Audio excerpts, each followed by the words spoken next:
Hello guys, welcome to another video. आज मैं एक और स्टोरी को ट्रांसलेट करने जा रहा हूं और हमेशा की तरह मैं इसे हिंदी में ट्रांसलेट करूंगा। इस वीडियो में मैं आपको वर्ड बाय वर्ड मीनिंग के बारे में बताऊंगा और साथ में ग्रामर के पार्ट को भी कवर करेंगे। तो आपसे गुजारिश है, वीडियो को लास्ट तक ज़रूर देखेगा ताकि आप इसको अच्छे तरीके से समझ सकें। तो वीडियो शुरू करते हैं। वीडियो का जो टाइटल है वो है सम cleverness.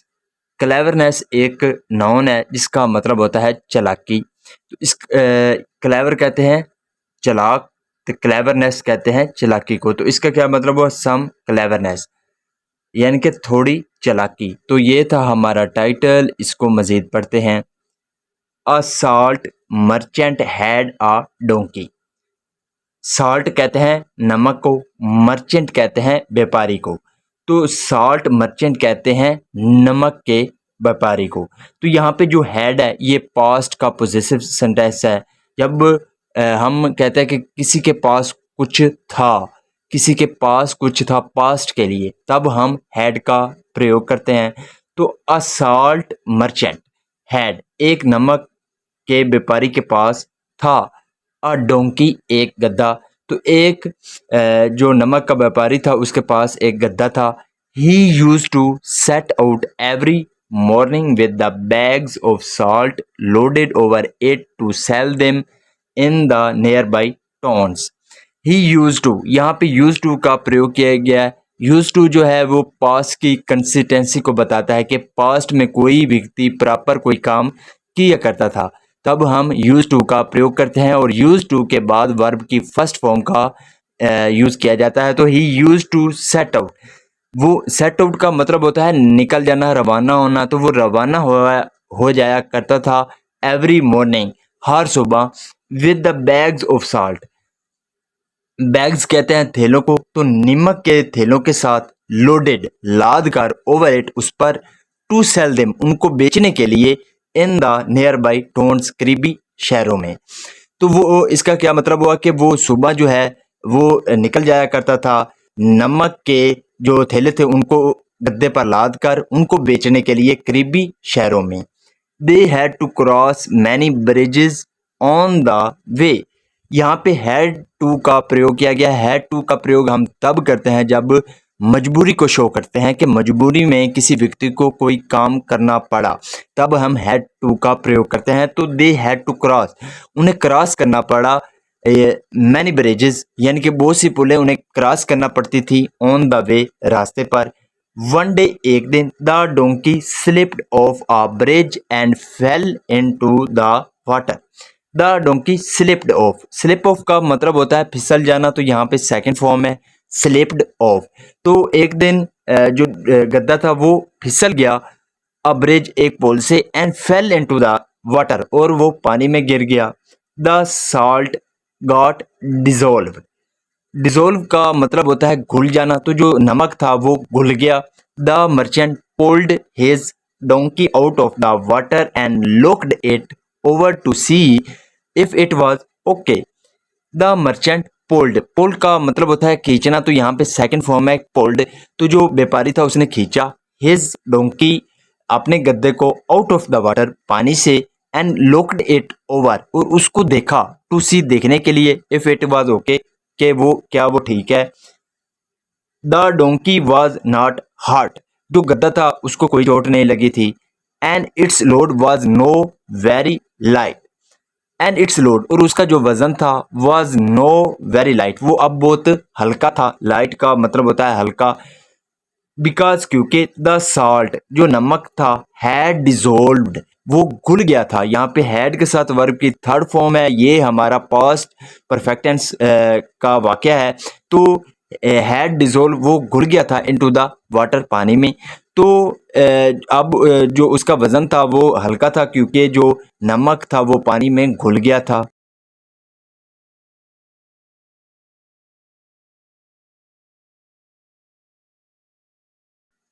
The donkey was happy to carry no load on to him. The donkey, जो गद्दा था, was happy, वो खुश था, to carry no load on to him, अपने ऊपर कोई भी वजन ना ढोते हुए वो अब खुश था। The merchant return home as he had nothing to sell. The merchant जो व्यापारी था, रिटर्न का मतलब होता है वापस लौटना। तो जो व्यापारी था रिटर्न होम, वो वापस लौटा घर, एज क्योंकि ही हैड नथिंग उसके पास कुछ भी नहीं था, टू सेल बेचने के लिए। तो जो व्यापारी था वो घर वापस लौटा क्योंकि उसके पास कुछ भी बेचने के लिए नहीं था। All his salt was dissolve in water. All his salt उसका जो सारा नमक था, वॉज डिजोल्व वो घुल गया था, इन द वाटर पानी में। The donkey decided to do it every day. जो गद्दा था डिसाइडेड उसने फैसला किया, to do it every day उसे हर दिन करने का फैसला किया। द नेक्स्ट डे अगले दिन the merchant again set out with his donkey to sell the salt. The merchant जो व्यापारी था अगेन दोबारा सेट आउट वो निकल गया विद हिज डोंकी अपने गद्दे के साथ, टू सेल बेचने के लिए द साल्ट नमक को।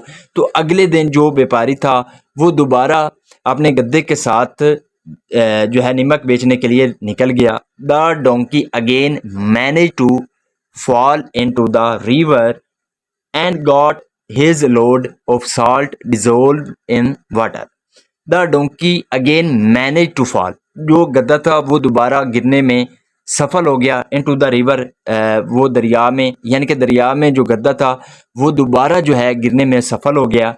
and his load of salt और उसका जो वजन था नमक का dissolved वो क्या हो गया, डिजोल्व हो गया, घुल गया इन द वाटर पानी में। The merchant had to come home again. The merchant जो व्यापारी था हैड टू कम उसको आना पड़ा, होम अगेन घर दोबारा आना पड़ा। The merchant had noticed that the donkey deliberately fail into the river that time. The merchant had noticed, यहाँ पे भी हैड के साथ वर्ब की थर्ड फॉर्म का यूज़ किया गया है। जब हैड के साथ वर्ब की थर्ड फॉर्म का यूज़ किया जाता है तो वो पास्ट परफेक्ट टेंस का वाक़या कहलाता है। तो नोटिस का मतलब होता है किसी चीज़ को गौर से देखना। तो जो व्यापारी था हैड नोटिस उसने ध्यान से देखा डैट के द डोंकी जो गद्दा था डेलीबरेटली का मतलब होता है जानबूझकर। तो जो गद्दा था वो जानबूझकर फेल गिरा इनटू द रिवर पानी में डैट टाइम उस समय, यानी कि जो व्यापारी था उसने ध्यान दिया कि इस बार जो गद्दा था वो जानबूझकर दरिया में गिरा। इट एंगर्ड हिम, एंगर का मतलब होता है गुस्से दिलाना, तो उसने गुस्सा दिलाया हिम उसको। The donkey did the same thing again, जो गद्दा था उसने एक बार फिर ऐसा किया। The merchant decided to teach the donkey a lesson. The merchant जो व्यापारी था डिसाइडेड उसने फैसला किया टू टीच सिखाने का। जो टू टीच है ये इन्फिनेटिव है, ये पर्पस को दिखाता है। तो उसने जो व्यापारी था उसने फैसला किया टू टीच सिखाने का द डोंकी अ लेसन, गद्दे को एक सबक सिखाने का उसने फैसला किया। नेक्स्ट डे अगले दिन the merchant loaded his donkey with cotton bales instead of salt. The merchant जो व्यापारी था लोडेड उसने लादा हिज डोंकी अपने गद्दे को विद कॉटन बेल्स, बेल्स कहते हैं गांठों को। तो जो कपास की गांठें थी उनके साथ लादा इंस्टीड ऑफ साल्ट। इंस्टीड का मतलब होता है की बजाय, तो साल्ट यानी कि नमक की बजाय उसने अपने गद्दे को जो कपास की जो गांठें थी उनसे लादा। द डोंकी वॉज हैप्पी, जो गद्दा था वो खुश था, बिकॉज क्योंकि द कॉटन जो कपास थी वॉज नॉट सो हैवी वो इतनी भारी नहीं थी एज साल्ट जितना के नमक था। सो इसलिए इट वॉकड मैरली वो खुशी से चला।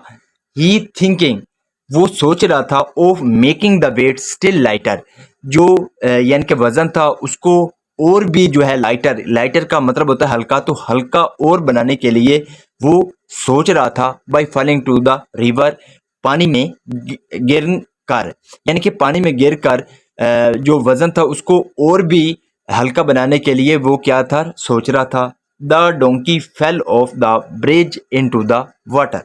द डोंकी जो गद्दा था फेल ऑफ वो गिरा, ऑफ द ब्रिज यानी कि पुल से गिरा, इनटू द वाटर तो वो पुल से पानी में गिरा। The merchant didn't pull it out like before.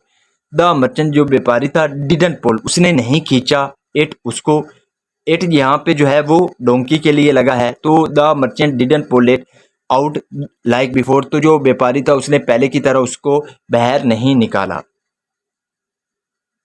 The cotton bales got wet and became heavier. The cotton bales, जो कपास की जो गांठें थी, गॉट वेट, वेट का मतलब होता है गीला हो जाना, तो वो गीली हो गई, एंड बिकेम हैवियर, और वो भारी हो गई। The donkey had to struggle to come out of the water. The donkey, जो गधा था, हैड टू स्ट्रगल, उसको कोशिश करना पड़ी, to come out of the water, पानी में पानी से बाहर आने के लिए। The load was now even heavier, जो वजन था वो अब वो ज्यादा क्या था, भारी था। द डोंकी स्टैगर्ड, स्टैगर्ड का मतलब होता है डगमगा जाना, तो जो गद्दा था वो डगमगा गया। The merchant was already furious, तो जो व्यापारी था वॉज ऑलरेडी, वो पहले ही से फ्यूरियस, आग बगोला था, विद द डोंकी, गद्दे के साथ, for the loss of a lot of salt, यानी कि नमक का जो बहुत सा जो नुकसान था उसके कारण वो पहले ही से गद्दे के साथ बहुत जो है फ्यूरियस यानी कि आग बगोला था। ही बीट द डोंकी, बीट का मतलब होता है मारना, तो उसने गद्दे को मारा विद हिज केन, अपनी छड़ी के साथ, टू ड्राइव इट, उसको आगे चलाने के लिए। The donkey learned a lesson, जो गद्दा था वो सबक सीख गया, एंड गेव अप, और उसने छोड़ दिया, his habit of falling into the water, यानी कि उसकी जो पानी में गिरने की जो आदत थी उसको उसने छोड़ दिया।